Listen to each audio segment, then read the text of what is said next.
Welcome to the Bare Naked Shrinks. Hello, hello, and welcome to the Bare Naked Shrinks with me, Dr. Courtney, and my fabulous co-host, Dr. Danny. Hey! Today, we're chatting with Chevese Turner, an advocate and activist, and we're discussing fat phobia and health at every size. Chevese Turner is the CEO of Body Equity Alliance, a consulting and education organization that works with brands, policymakers, educators, healthcare providers, and individuals to promote health equality and weight inclusivity for people of all sizes. For more information on Chevese and all the amazing work that she's done in the field of eating disorders, head over to bodyequityalliance.com. Okay, let's get started with our cake and crap. I don't have a crap. Okay, I'm just gonna go with my cake. I'll do all of the craps. I have all crap. Maybe you just do all cake. Okay. So my cake for the week is I went skiing last weekend with my friend Hannah. And I just love skiing in general. And like Hannah is one of my close friends, and she's like similar energy. Like I feel like she's like similar to you, Danielle. And like when we're together, we just like kind of can get into trouble. And so we went skiing last weekend, and we went up to the mountain, and like we were trying to get to these other runs. And so we were looking at the map, and there's only one run to get to these other chairlifts. And so we're like, okay, we're gonna go to that run. So we ski down to the run, and then there's a big close sign. So we're like, that's weird. We pull up the website and it's like, okay, well, those chairs are open and this is the only way to get there. So like, what should we do? And then like had seen like two people like go past the close sign. So we're like, whatever. We're good skiers. We can both ski the whole mountain. So we're like, let's just take it. It turns out the run was closed because there were two streams that we had to pass. We had to cross a stream with like all of our, like take off our skis and like cross the stream in our ski boots twice. And it was quite the adventure. Luckily, we just thought it was hilarious and just laughed the whole time. And that started our day off. And we just had a very giggly, silly day on the mountain. And it was just wonderful. I loved it. So that was a lot of fun. So that was my cake and my crap. I could take it from there. I feel like the crap is just like there's a lot of shit happening in our world right now and in our country. And it just like makes me sad. What about you, Danielle? Like I said, mostly crap for me. You know, the wildfires have been here in LA, and it's just been so sad and so tragic to watch. Fortunately, I've been safe in the neighborhood that I am in Northeast LA, but I'm pretty close to the Altadena fire, and I have a lot of friends that live there and who have lost things and are right on the border. My friend Allie sent me a picture of, there's an app called Watch Duty that everyone has, and literally the fire line was in her backyard. And all of her like amazing gardening and permaculture stuff that she's done to create this like very healthy environment in her backyard maybe saved her house. It was so wild. But just, watching this like really beautiful city burn has been awful. You know, a lot of my patients had to evacuate or whatever, so I like didn't get to see some of them. And then the real crap is this week, my beloved employee, Kristen, decided that she needs to go it alone. And I totally get it, but I'm just so sad to lose her from my practice because she's been with me since her and Hillary have been with me since day one. And so I'm super sad and I'm going to miss her, but she is staying on as a supervisor. So she's still going to come to team and she's still going to supervise. So I at least get to see her still. And cake, I did an Instagram live with one of my friends this weekend in response to the wildfires. She's a soap actress here in LA, and she's just the most warm and loving person, and was just like, as soon as everything's happening, she's like, what can I do? How can we give back? I want to get on and do an Instagram live. And so I talked about trauma, and, you know, giving back is so helpful for mood. Like when I was feeling so sad afterwards, I felt really energized. So I guess I would say that was my cake. All right, passing it on to you, Chevese. Yeah, I was thinking about this beforehand, and, you know, I have some great things with friends that I did this week, but I think that the thing that made me the happiest, and this is given our current world, the way that the world is sort of reorganizing and things are difficult to watch. I started a group back in December, or I guess it was November, right after the election. And I just reached out to all of the women that I knew in my local area. And I said, I feel like we are going to need a grief, a processing, a what the hell do we do group, and also like, let's envision what we want for the future, because it certainly isn't what's coming. And so this group is like, it's amazing. We have, we have an immigration lawyer. We have another lawyer who works in the government. I'm near DC. So we have all these really wonderful people. We have a NASA scientist. We have doctors and nurses and therapists, and just this whole group of people who have come together once a week to think about, how do we support ourselves and our families? How do we support one another? And how do we support our local community and make sure that we're serving? It just makes me be able to get through the week knowing I have these other women who are feeling the same as I am. The crap, I'm lucky I haven't had much this week. I think it's just freaking cold here. It's like 21, 23 degrees, I take my little dog out with her little jacket, and we want, both of us are like, oh, there's no long walks outside this week. She is so cute, by the way. I'm going to put a photo of her in the visual of this. What is it? Teacup Shih Tzu? What is it? She's an Imperial Shih Tzu. And so they're a little bit small, which I didn't know when we got her. So she's only like 8 pounds, but she has the biggest personality, and she pretty much runs our household. So does my Lhasa Apso. I guess Lhasa Apsos and Shih Tzus are very similar. Very similar. Lhasas are from Tibet and Shih Tzus are China. Is that right? Yep. Yeah, lassitude is what we say. I have 2 wieners, and they definitely rule my apartment. So yeah, one of my patients was saying that her boyfriend just got a long-haired Dachshund puppy, and it is so cute. And also, she says it excite peas all the time. Is that something that yours do? When they're puppies, but when they get older, they don't. No, not anymore. Kind of a small dog thing too. Yeah, they all kind of. It's harder. They're much harder. They're little. I know. It's exactly. That's why my husband always says very sarcastically, she's such a blessing. This could have been a cake for me. There's a bunch of displaced dogs in LA right now, which is super sad. And I put an application in for 2 Goldens, bonded pair. And I didn't get them. My husband was very happy, but I need a Golden in my life sooner rather than later. They're so sweet. That's my dream dog. I had one that passed away. Anyway, okay. Enough about puppies. I'll hand it back over to you, Courtney. Okay, so something that we just wanted to chat about a little bit in regards to the new year is what we're all focusing on in this new year and what our intentions are. So I'll get it started. I feel like I have a couple. I think one of the biggest things for me over this next year is I want to focus on choosing myself and prioritizing myself and working on, not being as much of a people pleaser and saying no when I want to and making sure to put myself first.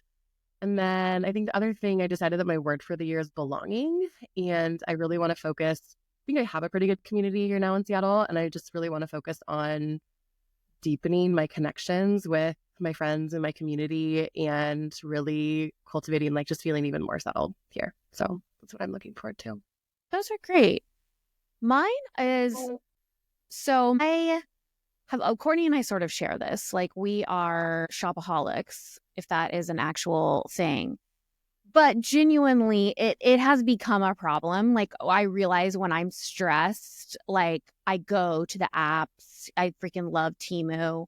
I also like luxury brands, which is so not good and not helpful. So I went into the new year saying, I'm going to get my finances in order. I'm going to actually think about them.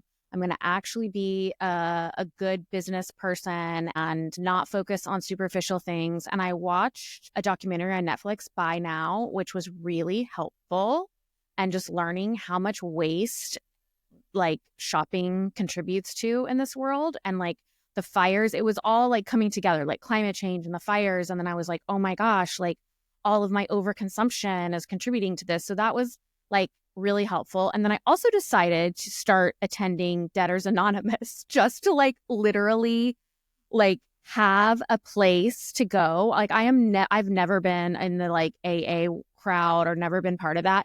But honestly, the meetings have been really great. I'm going to like a Business Debtors Anonymous meeting every week, and I went to it right before this, which is my eyes are red. I like cried, which I like never cry. Courtney, you know this. I cried. So Who are something.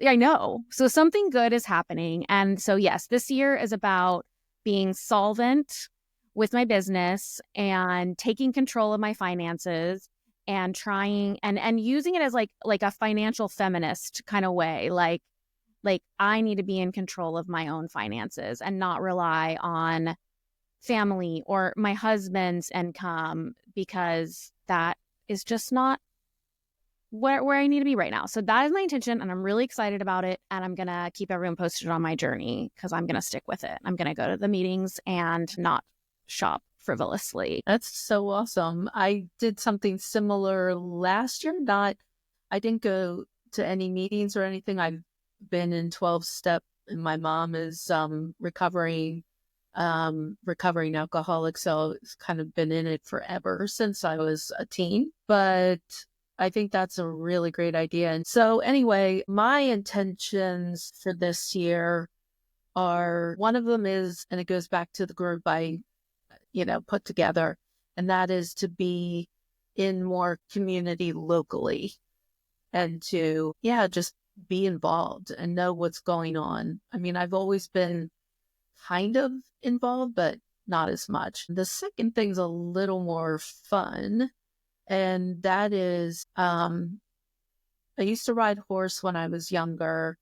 And, as I got older and I'm a fat woman, it was like, that just is impossible. And so I just was, this year I was like, you know what? I so want to go back to riding horses. And so I started doing research. There are weights that are recommended for horses. And even as a fat person, I have privilege because I'm in the fat community. We call it small fat, medium fat, large fat, infinifat, and I'm in that small to medium. But it's a very fat phobic world, the equestrian world. But I found a local barn that has horses that would work for me. And so I think when it gets warmer, I'm going to start taking lessons again. And I love that. Yeah, and that was something, I mean, I feel good about it because I didn't allow my weight to get in the way. I wasn't going back into that magical thinking that was, when I'm this weight, because I'm never going to be that weight. I am never going to diet again. I'm not, like these things aren't a part of my life anymore. And so I have to figure out, unfortunately, the built environment is not made for fat people, but they're, in the equestrian world, there are possibilities for some people to ride. Awesome. I want you to send us photos of when you get back on the horses. And right. The next thing is finding apparel to fit me, because apparently it stops at like size 12. But there are some, I will do lots of research, but I've been connecting with people who know about these things. That sounds fun. I love that for you. Well, let's get on to our educational portion of the day. Fat-bottomed girls. Absolutely. I came to this world. I worked in corporate America, and I also worked in nonprofits doing healthcare policy. I really, at that time, began to think about healthcare equity and all of that. Then I went into corporate, and I was privileged to be in a job in which I received quite a bit of stock. And I looked at that at one point because I hated being in corporate. And I was like, I've always wanted to start an organization that actually represents me, because, Nita and some of the others were solely focused on low weight anorexia. And I hadn't even been officially diagnosed with an eating disorder. Every time I went for help, I was sent to weight management. And, that happened over and over. And again, I was so distressed about my weight and behaviors and all of that. I lost a lot of weight, and then everything would fall apart. And I knew that wasn't the problem, or at least it wasn't what was really underlying. So I finally had a therapist who diagnosed me with binge eating disorder. And this was before it was ever in the DSM. And I decided, A, it's got to get into the DSM. B, we need to have a conversation about fat people with eating disorders. And at that point, I wasn't even HAES. I was like kind of non-diet from my therapy, but I still wanted to lose weight quite a bit. So I started the Binge Eating Disorder Association, and we did work to push the DSM subcommittee to include it. There was enough utility in the studies to see that, yes, this is something that needs to be treated. What I didn't know at the time is that I also intermittently was experiencing anorexia. To me, that was just what you do. You know, you try to lose weight, you engage in certain behaviors, you lose a lot of weight, you know, all of the things that I watched Erin Harrop and your podcast with them. And I love Erin, and I've known them for quite a few years before they were Dr. Erin Harrop. And I'm so grateful for their research, because in their research, I saw myself. And so I do have regrets about the Binge Eating Disorder Association focusing on fat people with eating disorders only with BED, and not fat people across the spectrum of eating disorders, which we now know is the case. Yeah, but I mean, nobody knew that back then at all. No. And we were already really upsetting the apple cart in the field. Nobody was liking at all that myself and the board were coming out and saying, gotta pay attention to us. What about BED? You're not talking about it. No, treatment is not dieting. I used to stand up at meetings and ask why they aren't talking about BED. So I got this reputation of being somebody who was sort of disruptive, but that really was not the intent. The intent was like, look, this is the condition, the eating disorder with the greatest number of people who are affected. And I actually don't think that most people who are diagnosed with BED actually have BED now. I've evolved from that too, because it is a restrictive eating disorder, and it really is bulimia. Well, I have to say, I love that you're disruptive, because the saying, well-behaved women never make history, and disruption is how we get things changed. Yeah. Well, that disruption did get me in trouble. It was very hard to raise money for fat people with eating disorders. And so we started looking at who could we merge with. The National Eating Disorder Association was interested. That worked out. So we merged. I went there in a senior level capacity and was building a policy department. And I was also overseeing strategy. Well, after about a year or so, the board of NEDA really did not like the focus on fat people. They were all parents of... I've heard of this. Yes. Of daughters with anorexia. They didn't like my social justice stances. And in your face, right? I did not know this. This is horrifying. Yeah, well, they fired me because it was a huge scandal. When was this? It was during COVID, the year 2000. Oh my God. So it was a combination of, my advocacy has always been very intersectional. I don't know how you do advocacy and you only talk about white, thin women all day, and it doesn't mean that they are not valid and important and need care and need research. That is not the point. But because I said things like that, a gentleman from Texas who is a lawyer and lost his daughter. I remember this. Sued NEDA and me because of that. So the combination of them not liking how my particular flavor of advocacy, this person suing NEDA because he didn't like my flavor of advocacy as well. They decided to get rid of me. It was a really big thing. And it took me about 2 years of good trauma therapy to get to the point where I could kind of get myself back up and start over. And the sad thing is that, anorexia definitely has a neurobiological basis. Absolutely. And it is deeply tied to weight stigma and fat phobia. So focusing on weight stigma and fat phobia is ultimately serving anorexia nervosa. Everybody. Right. But there are people in that community that don't see that. And so it was very difficult. And it did, I definitely had thoughts about going out and getting a job in a different capacity. But I love this community. Even through all of that, I love it. I love what I do. So I started the Body Equity Alliance. I started doing coaching and groups. I do groups for the Alliance for Eating Disorders. They hold free groups every day of the week. So I started their larger body group, and that all has been really wonderful and great for me. I feel like I have 10 jobs because I do a lot of different things, and I'm very excited. I'm working on a big new project, which I actually can't talk about, but I think it's gonna change the field in a way. And it's not just me, it's other people. So maybe I can come back and talk about that someday. But so good things are happening. Everything that underlies the work that I've done, what has happened, where I am now, all of that has always been about let's make sure that we're identifying all of the people that these deadly disorders affect.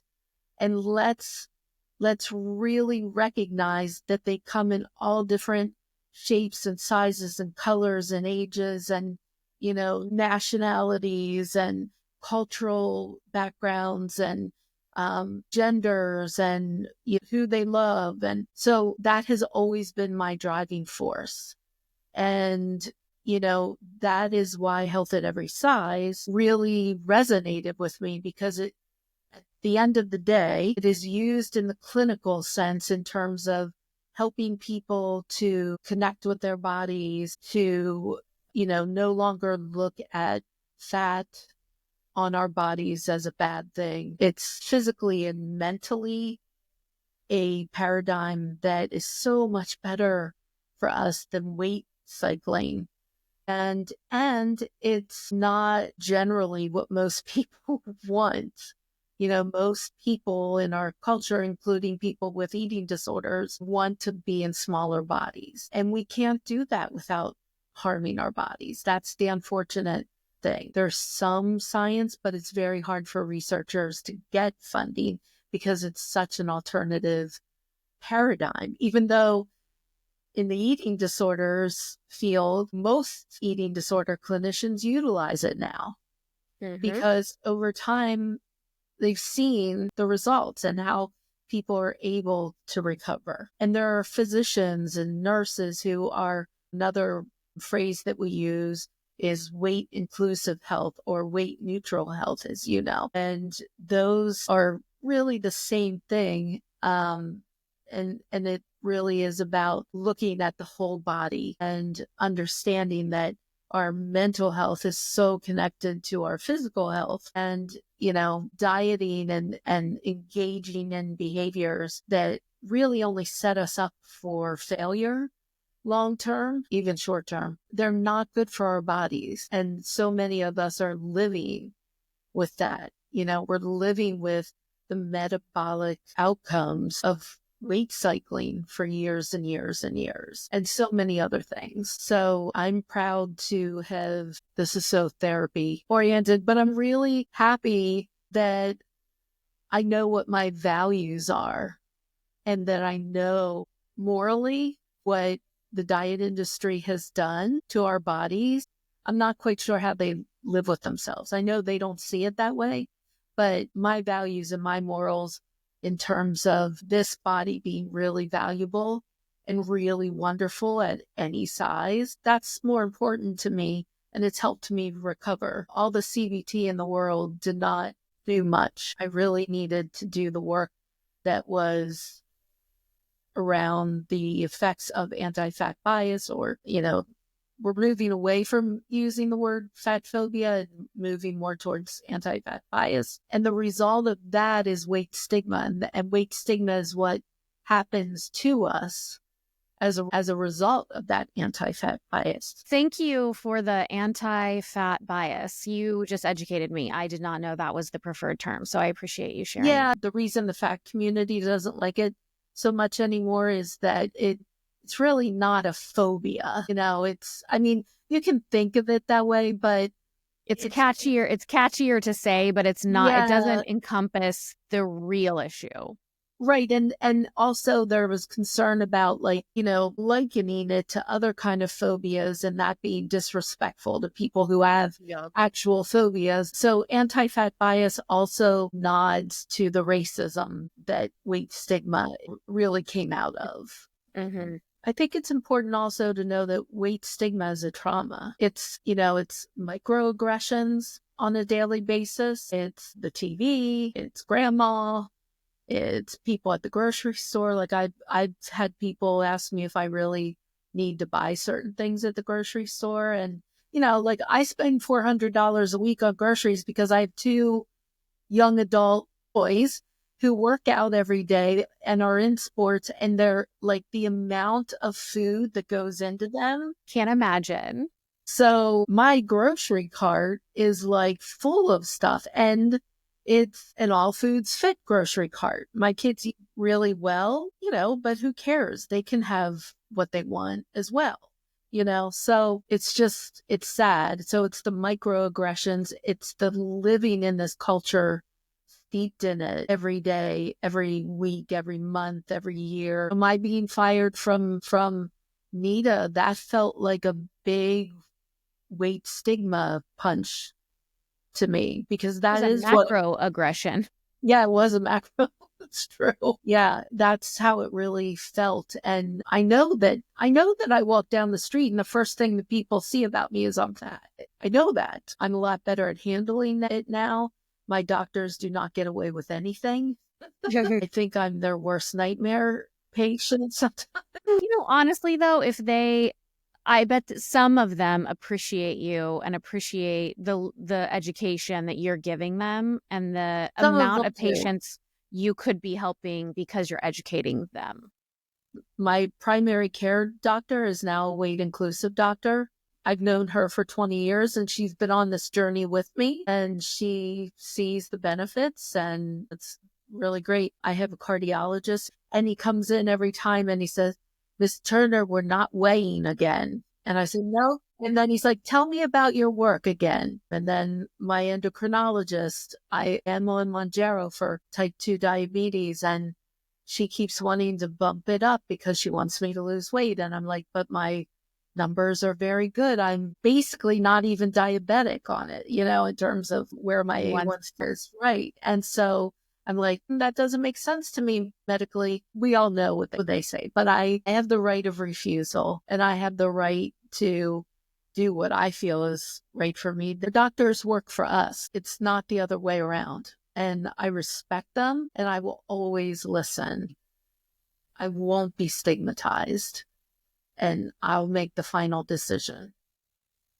So, yeah, but that took a lot of years to get there. So for anybody out there who's struggling, it's real. It takes a long time to be able to feel like, to be in yourself and not be completely dysregulated when you walk out of the office. It is possible. It is possible. There's hope out there. Okay. Are you okay with questions? Yeah. Awesome. When, we're talking about HAES, right? And focusing on weight neutrality, I frequently get, well, but, we just know that being in a larger body is just not healthy. And, well, if I expand all access to foods, then you're just going to only eat unhealthy, right? How do you respond to those comments? Yeah. And I had all of those questions too at the very beginning. In terms of the all foods fit part of health at every size and weight neutrality, I think there's a misconception that everybody who engages in that paradigm is going to just go out and eat everything in sight. And I'm not saying that there isn't a time period where once we make those foods available and legal, that there isn't eating those foods more so than somebody who on an average day eats whatever they want. Because for so long, we've been restricted. We've been told to stay away from those foods. And there may be people who respond differently to the way that foods are manufactured and so forth. But it's part of the process. It's part of getting to understanding how foods feel. That's the mindfulness part of it, is really paying attention. Prior to learning about health at every size and intuitive eating, I ate a ton of chocolate, and that was like one of my binge foods. Now, if I eat, especially milk chocolate, if I eat too much of it, I start to get a headache. I don't feel great. And that was all there before, but I just went right through those feelings because I was just focused on the fact that I want chocolate. And you had deprived yourself of it. So exactly. I was hyper fixated on it because I wasn't supposed to have it. And I know everybody's different and it may be harder for some people. People may gain weight. Recovery from binge eating disorder for me actually meant that I gained weight. And most people think when they stop binging, they're going to lose weight. And it's usually not the case. And that is because your body has, with binge eating disorder, been restricted because there's so much shame with it and so much like, I can only eat these foods. I can't eat these foods, that kind of thing. So, it is difficult and it gets better over time. You start to not obsess about food. The whole thing with the GLPs and like food noise and that sort of thing, to me, that's just, it's more complicated than hunger alone. I do think that there are some things going on in the brain that probably decrease appetite, outside of hunger. But why do we think that's a good thing? On the GLP one that I'm on, I have to set timers so that I remember to eat because I'm not going back there. I'm not going back to my eating disorder.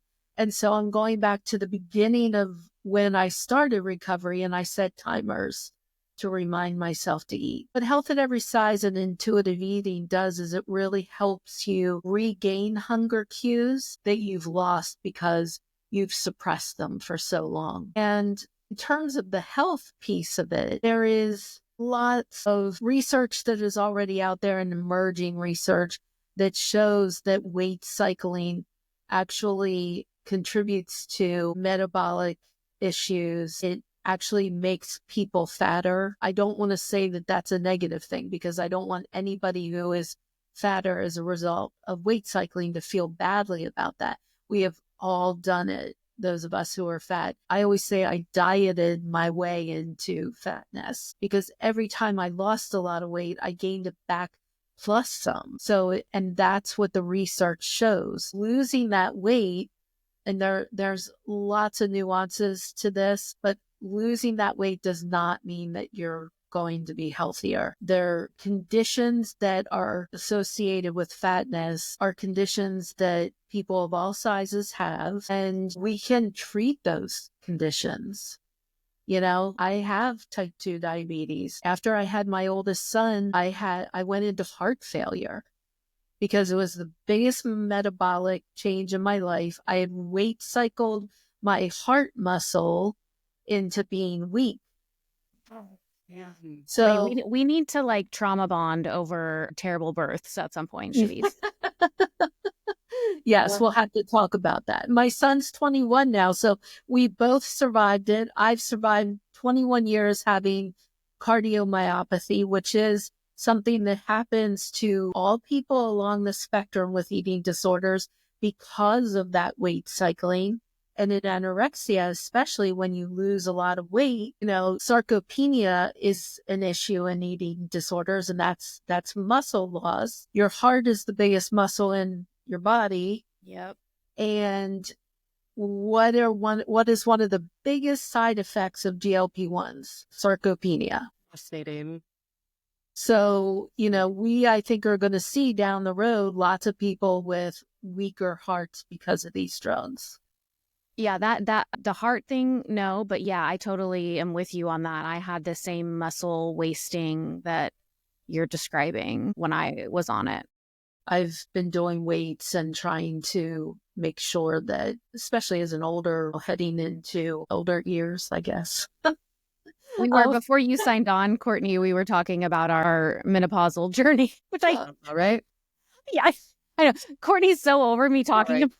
about It really sucks. And we don't talk enough about it. Like, and even in the eating disorders world, like I do a group with the Alliance it's midlife and beyond. And we have women from their 40s to 80s that come to this group. And they all are so sick because their eating disorders have been going on for years. Some of them 50, 60, 70 years. And many of them are muscle wasted, elderly. And then all of the dieting that they've done. It's sad to see. And that makes, I'm like, ugh, I hate this, but I'm going to do it. next season. We are going to have an episode focused on like older adults. That's great. Yeah. People kind of forget that population is struggling. Totally. Yeah. My mom's in her 70s and still struggles. She had a low weight anorexia. She's had an eating disorder her whole life. She did get some treatment in her 60s, so she's doing better. And she lives in a 65 and older community, and there are women there in their 80s who their doctors are telling them to lose weight. And I'm like, Mom, you do realize fat is protective at that point. And I do respect that not everybody is there, that it is a difficult switch. Well, thank you so much, Chevese. That was so informative and wonderful. We really appreciate you being here. I would love to ask you some questions and let our audience get to know you a little better. Interview the expert. Where were you born and raised?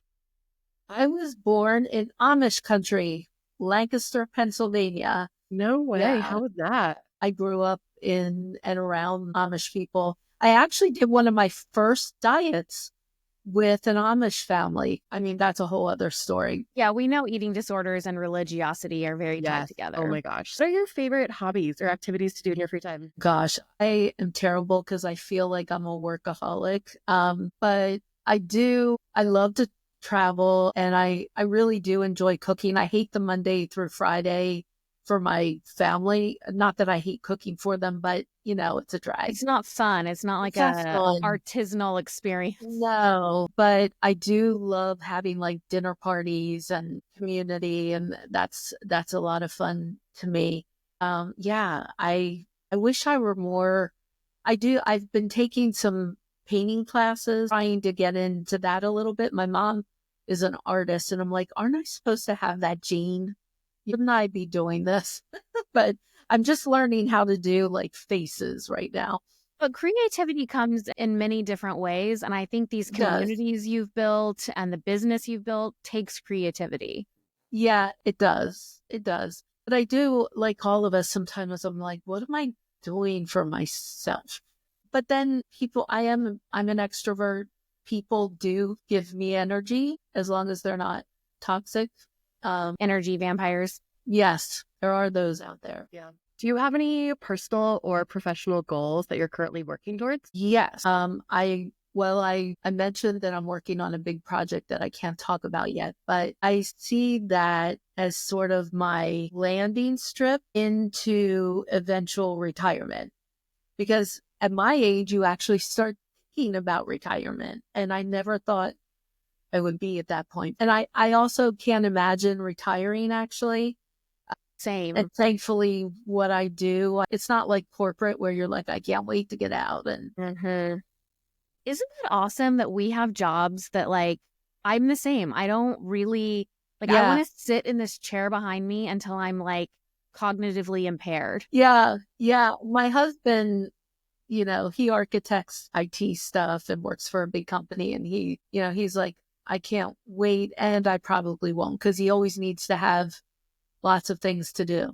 But yeah, I can't imagine it. And I'm excited about what I'm doing. Like, I really like the feeling of being a part of bringing the community along. When I leave, whether it's death or I'm like so ill I can't do anything or whatever it is, I hope that when people think about me, they think about the fact that I wanted not just for me to grow, but the whole field to grow. Oh my God. Are you going to make Because me cry for the second time in a day? it's menopause. It's menopause. That's beautiful. What is something that people would be surprised to learn about you? Boy, that's a good one. So in the 80s, when I was a teenager, I was really into punk music and the whole punk scene. And that's actually how I moved to Washington, D.C., because there was like a scene here. And so I had a white mohawk. My hair was like platinum. And then I would do like different colored tips. I wore all black and big combat boots, and I would go to shows, and I was like I was a punker girl. No. Oh my God. What was your favorite punk band, and or which punk person did you make out with? Did I make out with? Nobody famous, unfortunately. Well, I got to go to CBGB in New York, and people so I saw Blondie there. People don't think of Blondie as being a punk band, She totally but is. yeah, back in the day, like they were pretty hardcore. But the other groups that I really liked were Government Issue, and this is terrible, the names of these groups: Circle Jerks, Gang of Four. Yeah. Some of Now them were like, my husband's like very into this music too.